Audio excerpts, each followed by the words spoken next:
Nakilala mo yung anak ni Melissa dun sa rapist niya? Her name's Eva. Ang sarap niya maging anak. Saan po nakatira yung kaibigan mo, Mami? May anak mo rin po ba siya? Sino kaibigan? Yung po kausap ni Mami kanina. Mukha din po siyang mabait, gaya mo, Ninong.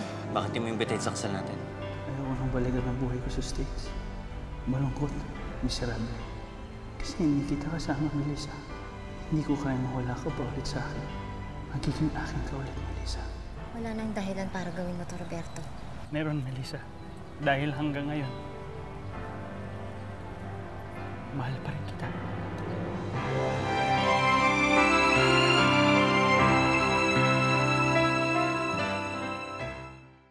Oo, Melissa. Mahal pa rin kita. Natakot lang ako noon eh. Nadala sa mga sinasabi ng iba. But it's not too late yet.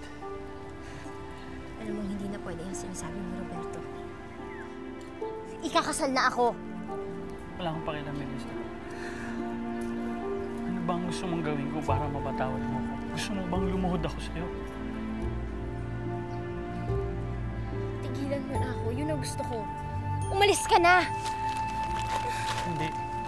Melissa, hindi. Lahat gagawin ko. Tanggapin mo lang ako.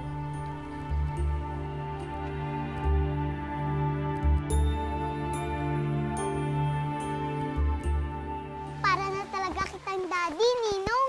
Ikaw pa sumusundo sa akin sa school. Pwede ba daddy na lang itawag sa'yo? Daddy? Oo naman. Ang swerte ko talaga sa'yo, daddy. Siguro masaya din yung anak ni Tito Roberto, no? Kasi mabait din siya, kagaya mo. Ano sabi mo? Tito Roberto? Opo, yun po yung sinasabi kong kaibigan ni Mami. Pangalan niya po, Roberto. Roberto, mukalma sa iyong loob ang iyong pagparito upang maka sa isang dibdib si Melissa na iyong pakamamahalin at paglilingkuran habang buhay. Roberto, sumagot ka. Roberto, huwag mo gawin sa akin to. Mahal kita. Mahal kita, Melissa. Hindi ko lang matanggap na magkakaanak ka na gumahasa sa'yo. Roberto! Roberto, wag! Roberto!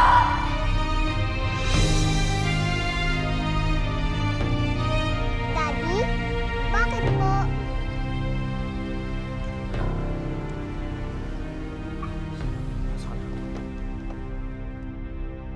Wala akong ibang minahal kundi ikaw, Melissa. Nagkamali ako, no? Pero handa akong pagbayaran na lahat. Sa akin ka magpakasal, Melissa. Sa akin lang. Binigyan na kita noon ng pagkakataon, Roberto. Pero sinayang mo lang. That's why I'm asking you for another chance. Ano bang gusto mong gawin ko para mapatawad mo ko? Huwag mo naman akong pahirapan ng ganito. Layuan mo na ako. Papayaan mo na ako. Melissa! Melissa! Melissa! Hindi ko kayang gawin yan eh. Hindi ko kayang iwan ka ulit. Ano po pwede kong gawin? Sana madaling kalimutan yung ginawa mo sa akin. Pero hindi eh. Lugmok na lugmok ako nung mawala ka. At hindi lang buhay ko ang binala ko tapusin. Pati buhay ng sarili kong anak! Siguro mas naging matatag ako kung nandun ka. Pero pinabayaan mo din ako, Roberto. Kaya kahit anong gawin mo, hinding-hindi na kita mapapatawad ulit. Kaya pabayaan mo na ako! Melissa! Melissa!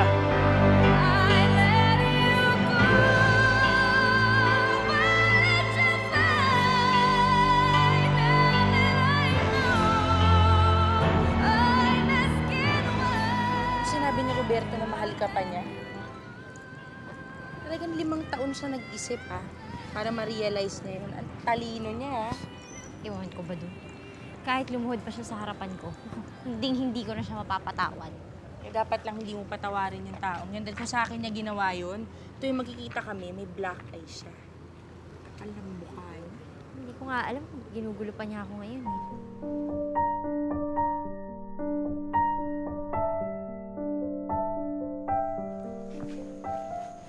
Felix, kanino ko pa napapansing balisang-balisa ka? Bakit? May problema ba? Nabanggit kasi sa akin ni Eva na nag-usap daw sa Melissa at Roberto. Naitapatin niyo nga ako. Si Roberto Sebastian may tinutukoy ni Eva. Nandito ba ulit siya sa Pilipinas? Baka hindi naging masaya sa Amerika yun. Kaya baka kinarma, ganun. Tingnan mo, pagkatapos ng lahat ng ginawa niya sa'yo, iniwanan ka niya nung kasal ninyo. Gusto niya patawarin mo na lang siya ng ganun? Maniwala ka sa lahat ng sinasabi niya? Tanga mo na lang ha, pag naniwala ka pa sa kanya. Yun ang pinakamahirap kong gawin ngayon, ang maniwala at magtiwala pa sa kanya. Dapat kasi sinasabi mo na kay Felix yun eh, parang hindi ka na ginugulo ni Roberto. Nay, Oo, Felix. Nandito na nga siya sa Pilipinas. hindi ako makapaniwala na nagawang maglihim sa akin ni Melissa. Ay, baka naman may feelings ka pa para kay Roberto. Hindi galit. Galit lang ang nararamdaman ko para sa kanya. Lumuod ka na't lahat. Hindi ka pa rin tinanggap. Pare, hindi ba sa inyo na dapat tigilan mo na si Melissa? Malaki ang kasalanan ko sa kanya. Tama lang na pinaparusahan niya ako. Pero hindi ako titigil hanggang hindi niya ako napapatawad. Pare, let me remind you lang, ikakasal na yung tao. Baka gulo ka lang sa kanila. Ikakasal, oo. Pero hindi pa kasal. Mas mahihirapan akong mabawi si Melissa kapag kasal na sila.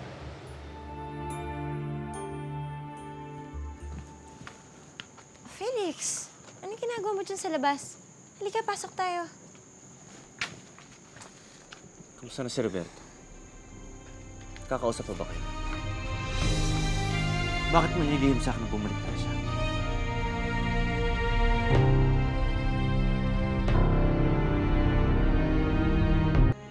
Kasi...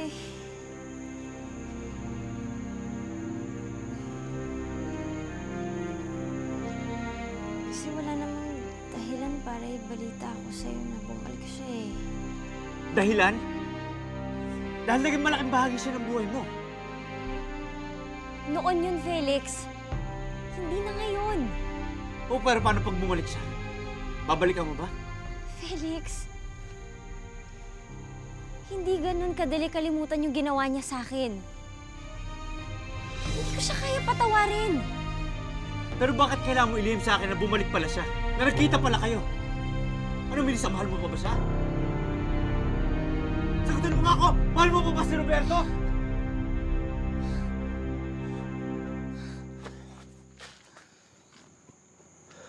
I'm sorry.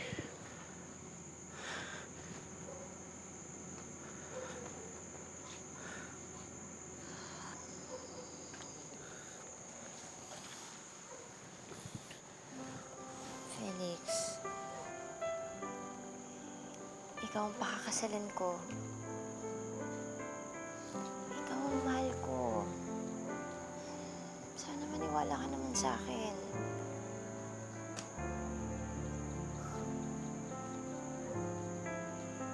Namigla lang ako. Pasensya ka na. Alam ko kasi kung gaano mo siya minahal noon eh. Alam ko rin kung gaano nasira yung mundo mo nung mawala siya. Natatakot lang ako na baka balikan mo siya. Melissa, ayaw mawala ka sa akin. Felix, ikaw ang mahal ko. Ikaw ang gusto kong makasama. Sana huwag ka na mag-isip ng kung ano-ano.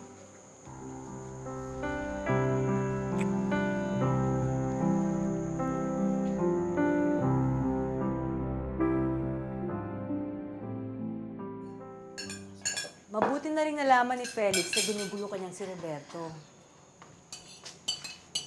Sana nga ako, tigilan na niya ako.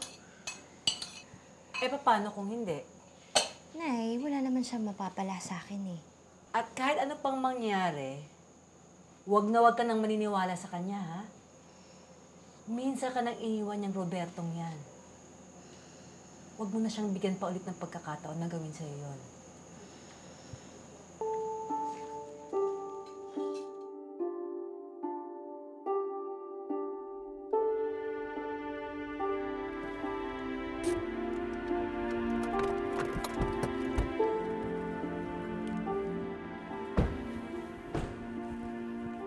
Pare, ano bang gustong patunayan ng Roberto na yun? Sabi mo nga, di ba, sinabihin na siya ni Melissa na ikakasal na kayong dalawa. Ba't niya pa nilalapitan si Melissa? Hindi ko nga alam eh. Ano sa tingin mo, kausapin ko na? Pare, wag. Ano ka ba? Pag ginawa mo yun, parang pinakita mo sa kanya, natatakot ka. Bakit? Tingin mo ba, babalikan niya pa si Roberto? Walang ibang lalaki minahal si Melissa, kundi si Roberto lang. Napahanga niya nga ako nung kakasal sila eh. Pero iniwan niya rin si Melissa. Ano sabi mo, pare? Nandun ka sa kasal ni Roberto at ni Melissa? Akala ba sabi mo sa akin, after the wedding mo nakilala si Melissa? Pare, sabi ko, anong ginagawa mo dun sa wedding ng dalawa?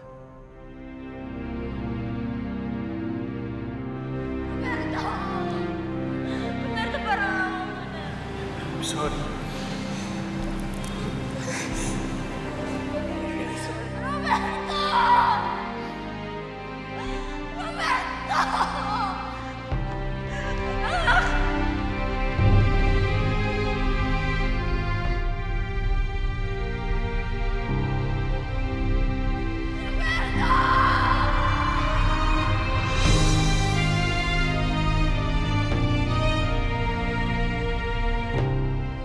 Pare, sabi ko, anong ginagawa mo doon sa kasal nila Melissa at Roberto?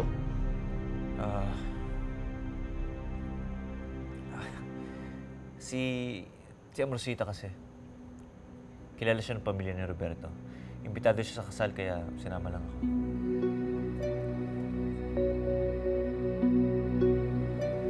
Nag-bug out ka mo, mga investors? I think si Sir Felix lang makaka-convince sa kanilang mag-invest sa atin.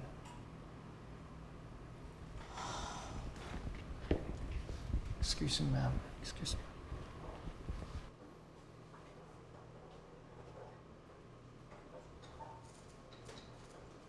You know what, amiga? You should accept the defeat. Kailangan mo si Felix. Talk to him. I know, Regina. Matanda na ako sa ganitong pressures. Pero alam mo, si Felix lang ang inaasahan ko. I need him in my life. Alam mo naman, siya na lang ang natitirang pamilya ko. Kailangan ko siya sa buhay ko, Regina.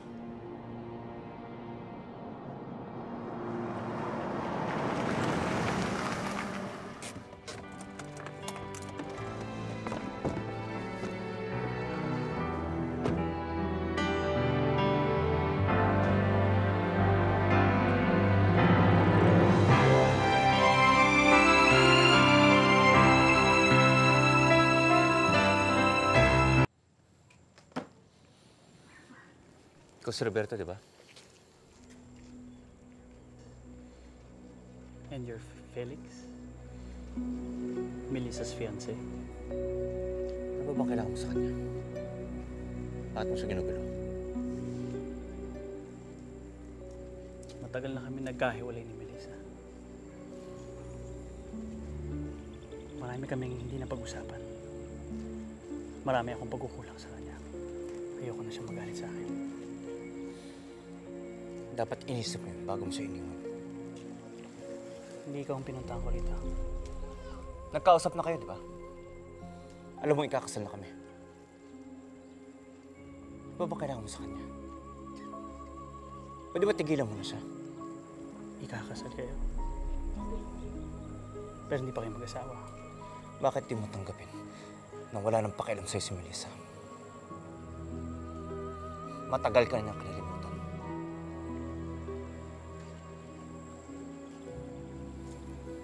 Ako ang unang minahal ni Melissa. If I didn't leave her, hindi ka magkakaroon ng parte sa puso niya. Tandaan mo yan. Hanggat wala pang kontrata ang relasyon ninyo, tuloy ang laban. Felix! Roberto, tama na! Felix. Roberto, pwede ba umalis ka na? Dahil kahit anong gawin mo, hindi mo na mapipigilan ang kasal namin.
Miss na kita, anak. Hindi mo lang alam kung gaano kalungkot ang bahay nang mawala ka. Sana bumalik ka na. Kailangan kita, anak.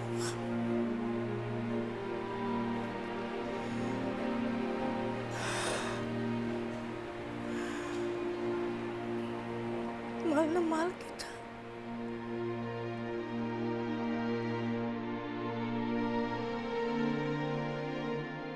Sir, kompleto na po mga travel papers nyo, passport at mga visa. Salamat. Thank you.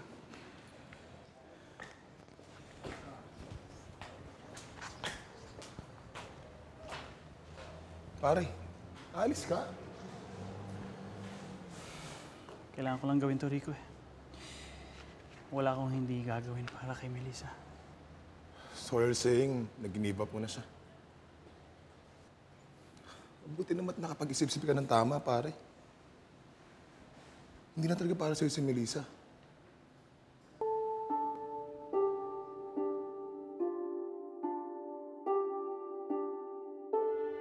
Mahal mo pa ba siya?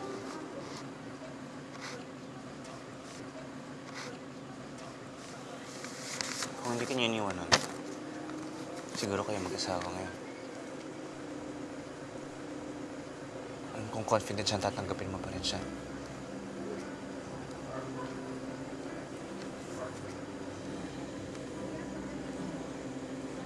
Mahal mo pa ba si Roberto? Felix,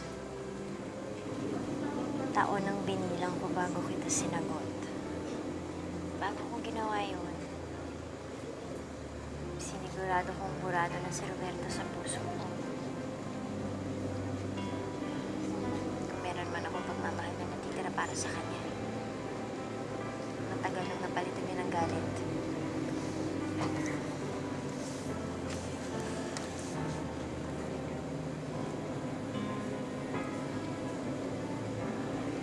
Kaya magtiwala ka. Maniwala ka na sa akin. Wala na akong ibang iniisip ngayon kundi ang kasal natin.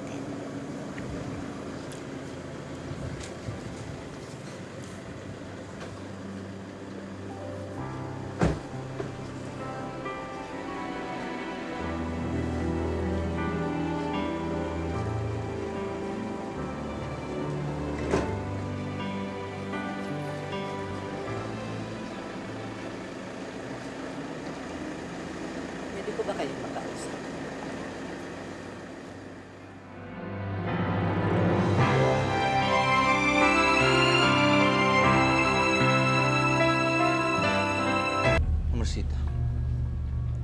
Nagpunta kayo rito para pigilin ang kasal namin ni Melissa.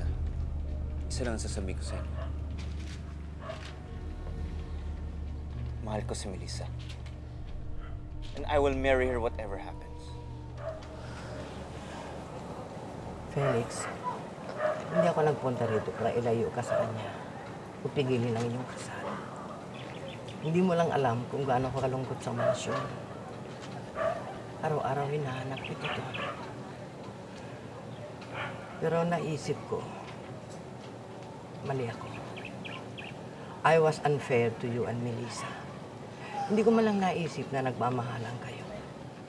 Kaya iho, suko na ako. Hindi na kita pipigilan. Actually, I'm here to apologize to you and Melissa.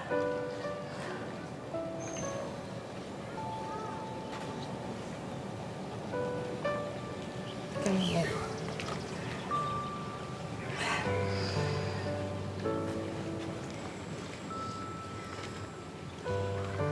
Lisa, alam kong nasaktan ko ang damdamin mo. I promise hindi ko na gagawin ulit yun. I hope you can forgive me.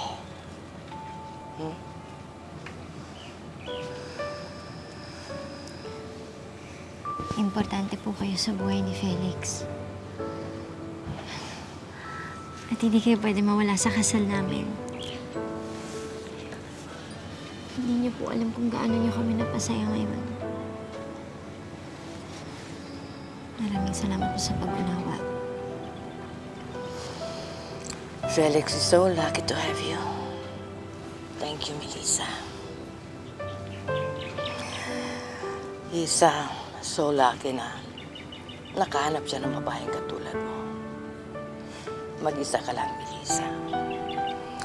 Welcome to the Rastro family.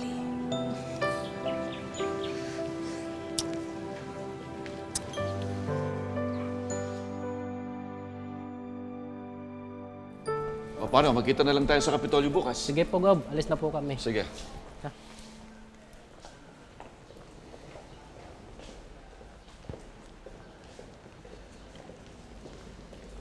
Anong ibig sabihin nito? You're leaving? Saan ka pupunta? Akala ko ba magtatagal ka rito, Iyo? Kailangan lang akong ayusin. Pero babalik din ako agad. Bye, Ma. Ingat ka. Hay nako, anak. Kahit na anong ganda mo, at kahit ano pang ganda yung ayos mo, kung madamot ka naman sa ngiti, hindi pa rin maganda tingnan. Kinakabahan lang siguro ako, Nay. Napakabait ang mapapangasawa mo. Isa pa, tanggap ka na ng tita niya. Kaya ano pang kinakatakot mo, anak? Naaalala ko lang po yung kasal namin ni Roberto noon. Kung iniisip mo, natatalikuran ka rin ni Felix, ako na nagsasabi sa'yo, anak. Hindi mangyayari yun.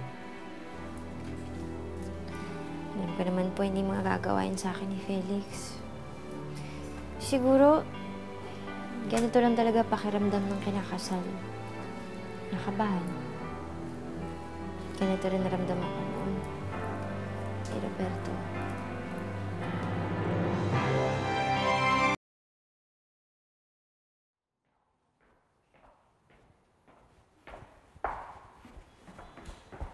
Mama,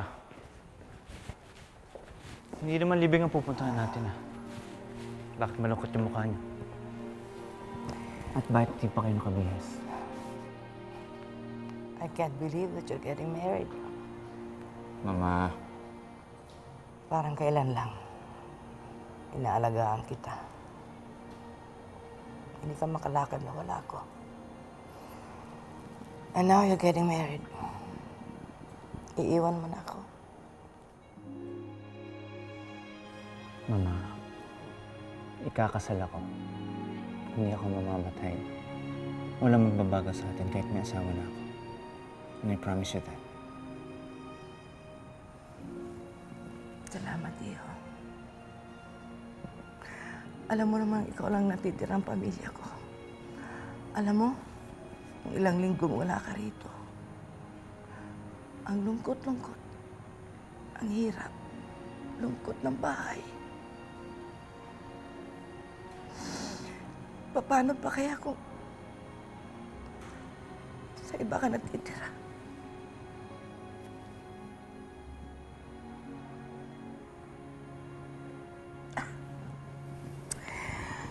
You know what? Pag malik yung galing sa honeymoon, I have a surprise for you.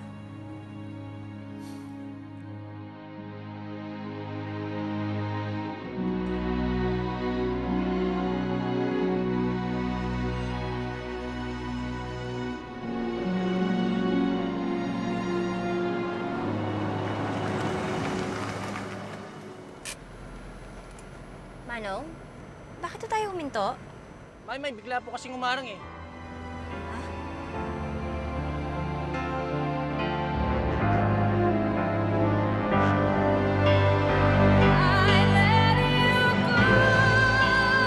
Roberto?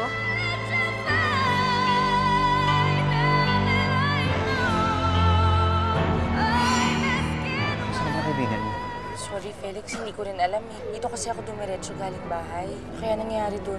Melissa, mag-usap tayo. Ano ka ba naman, Roberto? Pati ba naman sa araw ng kasal ko manggugulo ka pa? Melissa, hindi kita pwede isuko ng ganun-ganun lang. Kaya ako nandito para pigilan ka magpakasal kay Felix. Mas pinili kaya niya ulit si Roberto kaysa sa akin.